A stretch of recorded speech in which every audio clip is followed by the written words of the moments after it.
Hello boss babes and bosses out there. So in this video, I'm going to share with you the simple steps on how to get started as an online freelancer this 2023. So if one of your goals this year is to get clients online or projects online, whether it's for part-time or if you want it to be your full-time job or be your full-time career, and if you are confused what actions to take for you to achieve that goal, then I guess this video is for you. Let's dive in.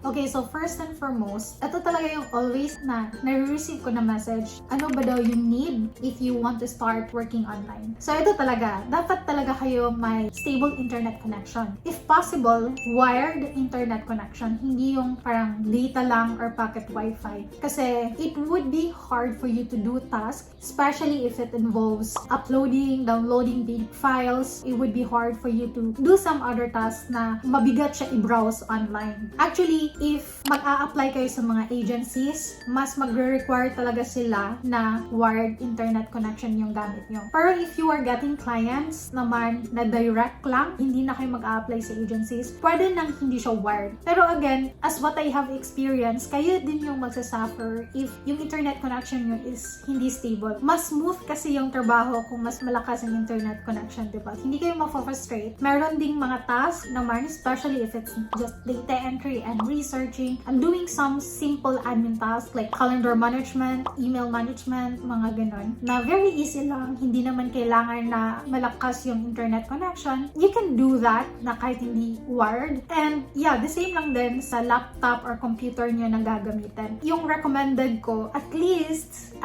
lang ha, I think pwede na at hindi nasasakit ang ulo mo kasi mahina yung computer mo is Intel Core i7 na processor. Malakas-lakas na yan siya and hindi ka na masa-stress if you are going to do video editing, graphic designing, yung mga mabibigat sa processor, makakaya niya na. And kahit pa maraming tabs sa Google Chrome mo, kaya niya. Pero if meron kayong laptop ngayon pero hindi ganyan pakalakas, you can start using na that one. If meron kayong internet connection or let's say packet Wi-Fi na pwede nyo magamit, you can start using that one, starting to learn new skills or maybe trying to apply for job vacancies. Pwede na kayong makastart mag-work using kung ano yung resources niyo sa bahay. Kung meron na kayong makuha ng work, dyan na kayo mag-iipon na, okay, the next goal ko, pag nagkapera na ako from my online freelancing, i-make sure ko na may wired internet connection na ako. And then, if madami na yung clients mo kasi malakas na yung internet connection mo, you can now start saving for your laptop na, yung laptop na mas madaling makaprocess. So, yan na naman yung investment mo. Yan lang yung technique, guys. Hindi necessary na bongga agad yung mga equipments niya na gagamitin. Kasi kahit sobrang bongga pa yan, pero wala ka namang tiyaga and patience, and hindi ka naman din na-pray na makakuha ka ng magandang client, then I guess mahihirapan ka talaga. These equipments or tools na need nyo to start freelancing, I guess hindi talaga siya hadlang. Kasi I have one person na alam ko na nagsa-start siya before sa work niya, online freelancing, then pumupunta pa siya ng internet cafe or internet shop where doon siya nag-work sa client niya. So I guess it's really a good starting point para sa kanya na makaipon siya. I would really say na hindi hindrance yung mga equipments if resourceful ka lang talaga and super determined ka na mag-start na mag-freelance. It's just really a matter of kung gaano mo ka gusto mag-start sa freelance. Malalaman mo sa isang tao kung gusto or gustong-gusto lang. Kasi yung mga gustong-gusto, they will really make a way. Gagawa talaga sila ng paraan to start. Pero yung gusto lang, mag-wait pa for someone to spoon-feed to them the work that they want. So yeah, I would highly recommend you guys, if you really want to start online freelancing, then just use whatever resources that you have and yeah, start from there.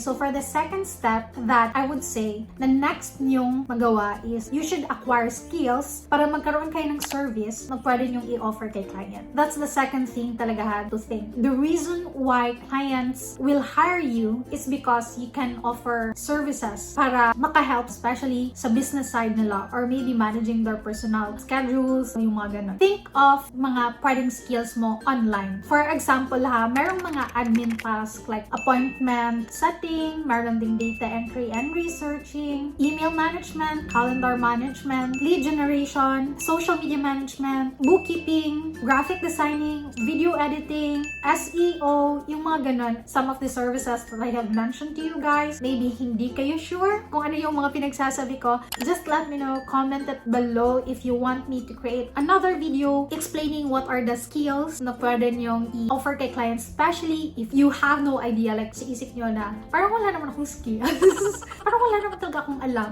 yung ganun, para ma-explain ko sa inyo yung isa-isa na mga usually provide ng mga online professionals sa mga clients nila. Just let me know, comment it below, and don't forget to subscribe, of course. So, the next step that you can do if meron na kayong skills na naisip nyo, okay, ganito yung gagawin ko sa client ko. Ito yung i-offer ko na service. Now, what you're going to do is to price your service. So, I would highly encourage you to put a package sa service mo. Like, gawin mo siyang package and then put a price on that package. Or maybe, let's say, if you want to start per hour, you can rate yourself per hour. Usually, yung mga Filipino VAs natin ngayon nagsastart sa $5 per hour up to, I think, $30. Should I say? I'm not sure. Parang meron na-hire yung client ko na Pinoy din sa Upwork VA, marketing consultant for $50 per hour. I'm so shocked. Like, what? Ang sarap nun. Sa mga nakikita ko sa mga biddings din, nagsa-start around $5 to up yung mga freelancers. It depends din kasi sa task na gagawin mo sa client mo or sa problem na isosolve mo sa client mo. Okay? I don't want you to get overwhelmed with that. Just know that the next step is to price your service through maybe creating a package or per hour. So the fourth step that you're going to do is to start looking for clients. So how you are going to do that? Ito na yung parang you really have to face or make a negotiation. This is the time now where you'll pitch your service to your client na. So how you're going to do that? For me as someone na matagal na nag-freelance, nag-start talaga ako na makakuha ng mga projects through third-party platforms. So if you don't know what are the third-party platforms where you can get online jobs, just click the website link below para maka-download kayo ng free list namin of third-party platforms. Naka-list doon lahat ng websites na pwede kayo mag-apply ng online jobs. Okay? Ang daming websites doon. So, it's just really up to you kung ano yung mga skills mo na gusto. If you don't want to go to mga third-party platforms because you are afraid to pitch your services, you can also go to agencies where sila yung mag-look ng clients for you. All you have to do is to apply to that agency and then sila na yung maghahanap ng work for you. Some agencies provide yung mga free tutorials, free trainings for newbies and VAs, and some are not. Again, merong pros and cons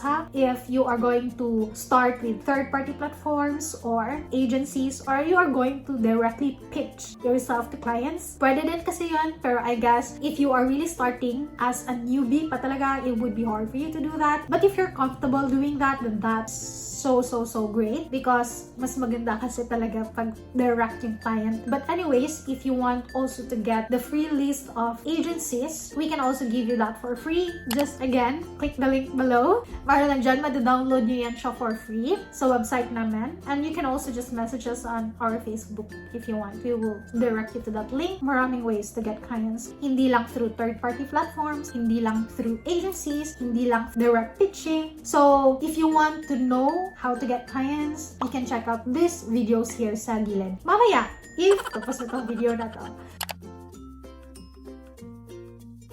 So the fifth step that you need to do now is that, for example, you already signed up na sa mga third-party platforms, or maybe you already applied to agencies. Now, the next thing you can do is to look for clients or job vacancies online na. You can browse there and please, ito, apply intentionally. That's the fifth step. Don't just send generic cover letters because nagsasayang ka lang ng time, nagsasayang ka ng effort.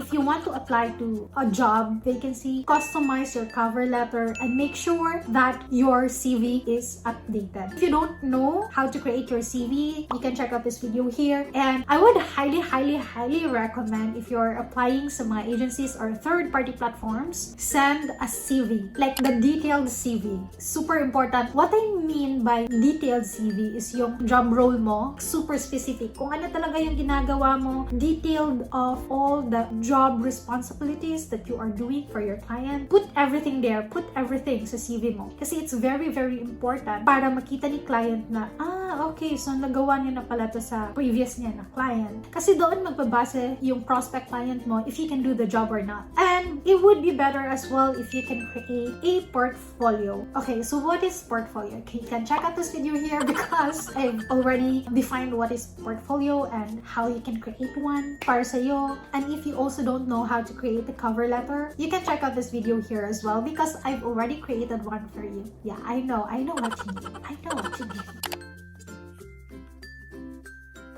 So for the sixth step that you need to do is to continue learning while you are still looking for projects or clients online. Continue learning new skills, continue upskilling. Meaning, kung meron ka ng skills, you will add more skills or you will deep dive more into a specific niche talaga. It would be easier to land a project if meron kang specific talaga na skills na ino-offer mo kay client and expert ka dyan. Pag ito na yung task na need ni client, dapat ikaw yung go-to person kasi alam nilang expert ka niyan. So, the more that you are going to deep dive sa isang skill, like aralin mo lahat ng sides of that niche, it will help you to become expert on that niche and ikaw yung always na pupuntahan ng mga clients kasi alam nila na marunong ka talaga niyan and you know what you are doing. Kasi if you are not learning more, then mapag-iiwanan ka. Kasi sa kadami-dami na gustong mag-start, mag-online, mga newbies and mga aspiring freelancers, pahirapan na makalan ng project. So, if meron ka talagang specific skills na gusto mo talaga, aralin mo talaga, and give quality service and output to your clients. I always say this, that always under-promise but over-deliver. Like, wag kang mag-promise ng bonggang-bongga and all, pero nag-under-deliver ka. It's much better na mag-under-promise ka, pero always na binibigay mo kay client is bongga na result. Yung ganun. You always go beyond kung ano yung ine-expect niya. Mas okay yun. So, yeah, I guess that's pretty much that. Wag lang talaga kayong panghinaan ng loob and just always pray that God will give you the perfect client for you that time so that you can step by step improve your skills, improve your process. Hindi natin kailangan na super malaki agad yung rate natin in just one client as long as we get started. That's the most important one. Para makatouch lang tayo sa ground na, okay, ganito pala. Diba? The more na parang meron na tayong ma-feel na,